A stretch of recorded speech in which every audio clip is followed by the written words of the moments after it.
Hey everyone, Jess here, and thanks for tuning in to this week's episode of Recall. The moment we've all been waiting for is finally here, and that is Worlds, of course. And there's lots of news, updates, and even a little bit of controversy surrounding the event. We'll start off with this week's hottest topic. The rumors of Loco Doco and Woong joining forces are in fact true. They've teamed up with Quanta Gaming, and along with 3 other South Korean players, will be coming to North America to compete in Season 4. Woong will be top lane, Loco Doco will move to AD carry, Apple will be holding it in the mid lane, Prime will be in the jungle, and Gunza will be support. Many are actually concerned with the fairness of this move, but Riot states as long as the competitor is 17 years of age and has legal proof of residency before competing in any LCS tournament, that it's fair game. Now just as fast as this news hit us, we've seen a few bumps in the road. While competing in the Gold Gaming Challenger Arena, we found that only Loco Doco had a level 30 account. This means that they were competing without proper runes or complete masteries. They did end up losing to Velocity in the losers semifinal. It's hard to tell how they'll stack up against other North American teams as of right now. Now schedules have been posted and you can weigh in on who you think will win what match. I've already made some of my predictions, but the teams are all so awesome this year that I honestly don't know how things will end. But I want you to tell me how you think teams will do in their matches and who you think will take home the cup. Leave a comment and share your thoughts with me. But we also have some professional opinions and their thoughts on the top teams in League.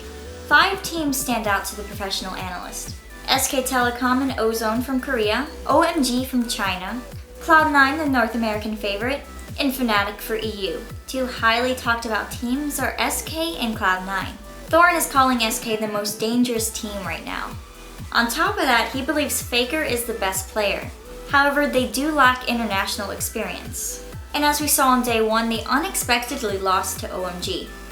Cloud9 dominated the North American scene, and Travis Scafford says that other teams may write North America out and underestimate Cloud9. He also says that they have a dark horse element of surprise. But just like SK, they lack the international experience. Worlds will be going on practically every day, so stay tuned and see if the pros are right or if we are in for a surprise this year. Freak and the gang shared some tips, tricks, and exactly what shoutcasting is of us on a post on Reddit.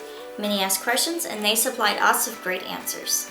So if you've always wanted to be a shoutcaster, listen up. Freak, Riv, Quickshot, D-Man, Joe, and Shocks all had great advice, but I want to zoom in on what Jack had to say. Backed up by the whole crew, he says that preparation is the ultimate key to success. Throughout the whole thread, there's great advice and stories shared, so be sure to read through it. We already know about this year's Victorious Elise, but who's going to follow in Championship Riven's footsteps?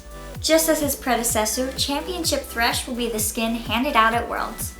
Donning a mighty 3 on his chest, he represents this year's action-packed season. If you don't make it to Worlds, you'll be able to buy it in store while the games are still going on.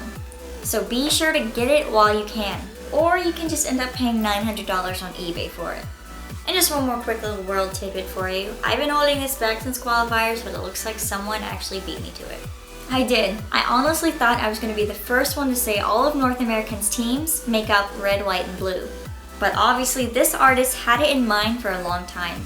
Reddit user Kratos made an awesome American flag out of all the North American teams representing us at Worlds.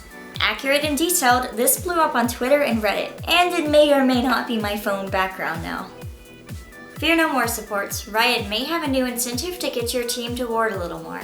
There's now the Luminosity Ward, modeled after Lux's staff, the Star Call Ward, based on Soraka's bananas, and the Ward of Draven, no explanation needed.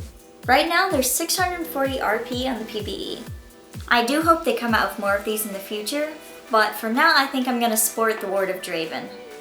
I hope all of you guys are enjoying the Worlds coverage, but be sure to head to teamdignitas.net and keep up to date with our Season 3 Worlds coverage center. There you'll find highlight reels, interviews, and in-depth articles for all of your LCS needs. That's it for me, and I'll see you guys back here next week.